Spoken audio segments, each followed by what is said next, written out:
Assalamualaikum dan salam sejahtera. Kali ini, kami dari Kumpulan 3 akan membentangkan tajuk kami iaitu 1957 Hati Malaya membentuk penghayatan perlembagaan dalam mendepani cabaran masa kini.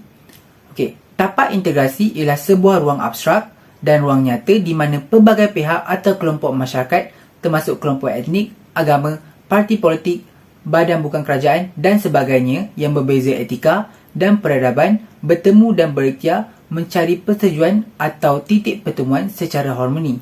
Sebagai contoh, di dalam filem Hati Malaya pada tahun 1954, Parti UMNO, MCA dan MIC telah bergabung di dalam sebuah perikatan dalam perjuangan untuk mendapatkan kemerdekaan Tanah Melayu. Seterusnya, terdapat 6 ciri-ciri tapak integrasi. Ciri yang pertama ialah sebuah ruang sosial, abstrak dan nyata. Sebagai contoh, salah satu ruang sosial yang ditunjukkan di dalam filem ini adalah Kedai Makan Muzaffar. Ciri kedua ialah satu titik pertemuan untuk kelompok-kelompok strategik. Contohnya di dalam filem ini adalah Kongres Melayu pertama pada 1 Mac 1946 di mana orang Melayu tidak kira pegangan politik berkumpul untuk membantah Malayan Union. Ciri ketiga ialah proses pertemuan berasaskan prinsip tawar-menawar, perundingan dan pengantaraan. Contohnya pada 1954, MIC menyertai gabungan perikatan dalam perjuangan bagi mencapai kemerdekaan Tanah Melayu. Ciri keempat ialah ada tapak yang diinstitusikan dan ada yang tidak. Contohnya semasa perundingan di London pada Januari 1956 untuk mendapatkan kemerdekaan Tanah Melayu diinstitusikan oleh kerajaan British. Ciri kelima ialah ada tapak integrasi yang berjaya dan ada yang tidak. Contohnya di dalam filem Hati Malaya, gabungan perikatan telah berjaya mendapatkan kemerdekaan Tanah Melayu pada 31 Ogos 1957. Ciri keenam ialah usaha membina tapak integrasi diteruskan dan menuju ke arah penyatu paduan. Contohnya pada zaman sekarang, kerajaan melalui Kementerian Perpaduan Negara sentiasa mengambil langkah proaktif dalam memastikan perpaduan negara terjamin. Selain itu, tapak integrasi terbahagi kepada 3 tahap. Tahap pertama ialah makro iaitu tapak integrasi yang bermula dari atas ke bawah. Oleh itu, kerajaan adalah pihak yang bertanggungjawab di dalam mengusahakan tapak integrasi pada tahap ini. Tahap kedua ialah meso iaitu tapak integrasi yang bermula dari bawah ke atas yang diusahakan oleh badan bukan kerajaan, NGO. Tahap ketiga ialah mikro iaitu tapak integrasi dari inisiatif akar umbi. Oleh itu, rakyat memainkan peranan dalam mengusahakan tapak integrasi tahap ini. Perlembagaan Persekutuan merupakan satu dokumen yang mengandungi semua susunan, peraturan dan undang-undang dasar yang dianggap penting bagi pemerintahan dan pentadbiran sesebuah negara. Dalam erti kata lain, Perlembagaan Persekutuan adalah dokumen utama yang menjadi panduan dan sempadan dalam pemerintahan dan pentadbiran negara. Fungsi utama perlembagaan adalah mencipta badan pemerintahan yang terdiri daripada 3 badan institusi, iaitu yang pertama ialah badan eksekutif iaitu sebagai pentadbiran negara, kedua badan perundangan iaitu untuk menggubal undang-undang dan terakhir ialah badan kehakiman itu menafsir perlembagaan serta menyelesaikan pertelingkahan antara rakyat dengan rakyat, rakyat dengan negara, negeri dengan negeri ataupun negeri dengan persekutuan. Perlembagaan persekutuan ini juga berperanan sebagai panduan bagi pembentukan undang-undang sama ada di pihak kerajaan ataupun rakyat. Hal ini kerana ianya untuk mewujudkan satu bentuk pemerintahan yang adil serta mengelakkan penyalahgunaan kuasa oleh pemerintah terhadap rakyat. Di mana di dalam filem 1957 Hati Malaya ada menunjukkan raja-raja menandatangani perjanjian persekutuan Tanah Melayu 1948 untuk memasukkan Malayan Union yang selama ini tidak berlaku adil kepada orang Melayu, di mana salah satu gambaran ialah Rusdi Ramli sebagai Zahri yang ingin memohon kerja sebagai peguam tetapi tidak diberi kebenaran serta diperlekehkan oleh British kerana bapanya seorang petani dan menyatakan kepadanya hanya layak menyara hidup sebagai seorang petani saja. Berbalik kepada perlembagaan, di mana sifat perlembagaan persekutuan ini secara simboliknya adalah sebagai kontrak sosial di mana ianya terkandung pelbagai peruntukan yang memenuhi kepentingan semua pihak. Di mana untuk pengetahuan semua, kontrak sosial adalah satu persetujuan atau kesepakatan kaum Melayu dan bukan Melayu untuk memelihara kepentingan bangsa masing-masing. Walaupun begitu, perlembagaan ini sering ditafsir oleh pelbagai pihak mengikut kefahaman dan kepentingan masing-masing sehingga mendatangkan cabaran bahkan juga perbezaan dan percandahan.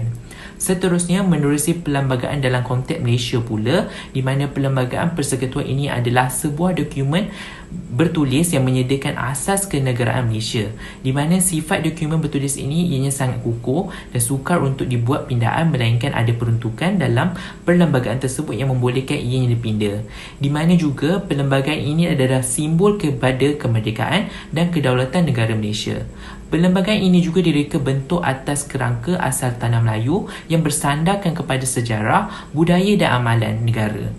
Disebabkan itulah perlembagaan ini bukan sahaja merupakan sebuah cadangan atau syur, tetapi ia merupakan undang-undang tertinggi di Malaysia dan tidak boleh dipertikaikan oleh mana-mana pihak, di mana juga ia mengambil kira kepentingan semua komuniti yang dapat membentuk bangsa yang bersatu bagi mewujudkan keharmonian di dalam negara Malaysia. Seterusnya, saya akan membentangkan mengenai Malayan Union. Pada tahun 1946, British secara licik menubuhkan Malayan Union, memaksa Sultan menandatangani untuk mengambil alih kuasa raja-raja dan mengaut kekayaan tanah Melayu selepas sahaja Perang Dunia Kedua bersama Jepun. Kedudukan Sultan-Sultan Melayu dikekalkan, tetapi hanya dalam bidang kuasa yang sangat terhad, iaitu hanya berkaitan tentang agama Islam dan adat istiadat orang Melayu sahaja. Malayan Union melibatkan negeri-negeri selat iaitu Pulau Pinang dan Melaka, negeri-negeri Melayu bersekutu iaitu Perak, Pahang, Selangor dan Negeri Sembilan, dan negeri Melayu tidak bersekutu yang terdiri daripada Perlis, Kedah, Kelantan, Terengganu dan Johor. Dan seterusnya, penubuhan UMNO yang muncul untuk menyuarakan bantahan orang Melayu terhadap Malayan Union yang diketuai oleh Datuk Onn Jaafar, iaitu Menteri Besar Johor sebagai Presiden pertama UMNO.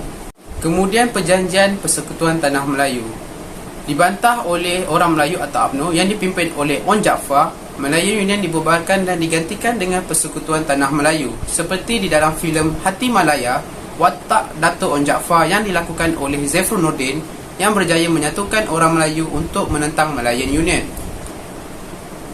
UMNO berjaya menyatukan negeri Melayu dalam sebuah persekutuan untuk yang pertama kalinya, dan akhirnya pihak MCA atau Malaysian Chinese Association dan Malaysia Indian Congress atau MIC mula bekerjasama dan percaya dengan UMNO untuk bersama-sama mendapatkan kemerdekaan.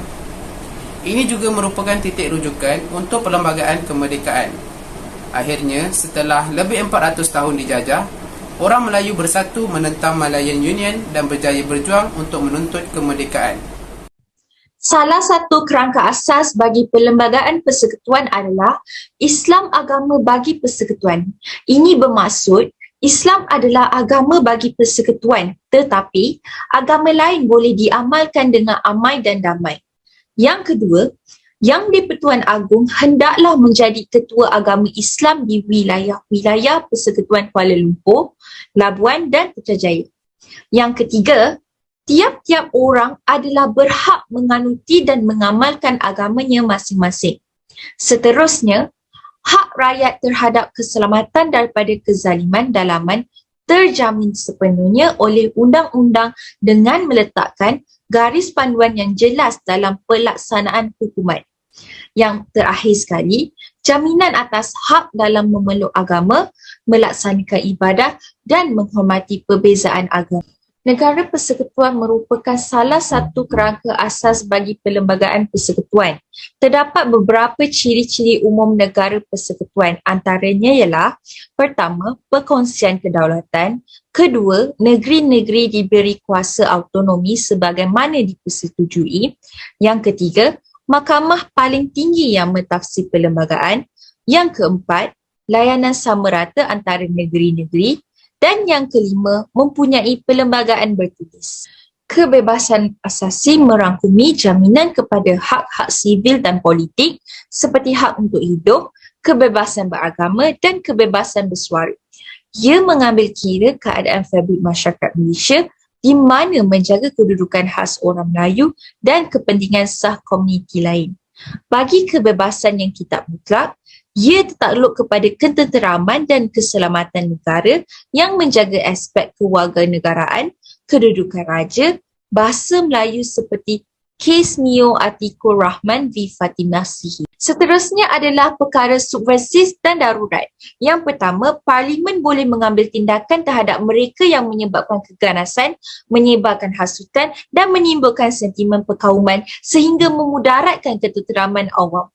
Yang kedua, kuasa mengisytiharkan darurat terletak pada Yang di-Pertuan Agong dan darurat akan diisytiharkan apabila wujudnya ancaman dari aspek keselamatan, bencana dan wabak penyakit. Yang terakhir, mana-mana peruntukan dalam Akta Parlimen yang diluluskan sebagai undang-undang darurat tidak dianggap batal walaupun bertentangan dengan perlembagaan kecuali bertentangan dengan perkara berkaitan agama dan adat istiadat Melayu. Bagi elemen warisan pula, ia merujuk kepada elemen asal dan telah sekian lama menjadi pengenalan atau identiti bagi negara. 4 paksi utama yang membentuk perlembagaan persekutuan adalah agama Islam sebagai agama persekutuan, yang kedua, hak dan kedudukan istimewa orang Melayu, yang ketiga, kedaulatan Raja-Raja Melayu, dan terakhir sekali, bahasa Melayu sebagai bahasa rasmi. Bagi pindaan perlembagaan, contoh 2/3 dan Majlis Raja-Raja adalah hak istimewa Melayu, hak kedaulatan Sultan, hal ehwal Islam dan kedudukan bahasa Melayu. Seterusnya, 2/3 dan YDP Sabah Sarawak adalah royalti, kuasa immigration dan kewarganegaraan. Akhir sekali, 2/3 sahaja adalah bentuk sumpah, ikrar, syarat pelantikan sineta dan tanah rizab Melayu. Sehingga kini, 42 pindaan telah dibuat. Kewarganegaraan merupakan peruntukan yang digandingkan dengan keistimewaan Melayu. Ada 4 cara untuk mendapatkan kewarganegaraan, iaitu adalah pertama, operasi undang-undang, kedua adalah pendaftaran, ketiga adalah melalui daripada naturalisasi dan keempat adalah gabungan wilayah. Hilang atau dipecat kewarganegaraan memberi erti yang sama dengan hilangnya taat setia seseorang. Seterusnya adalah perlembagaan undang-undang tertinggi. Ia menjadi punca kepada semua undang-undang sama ada yang sedia ada atau yang bakal digubal. Seterusnya, semua undang-undang yang ada tidak boleh berlawanan atau bercanggah dengan perlembagaan.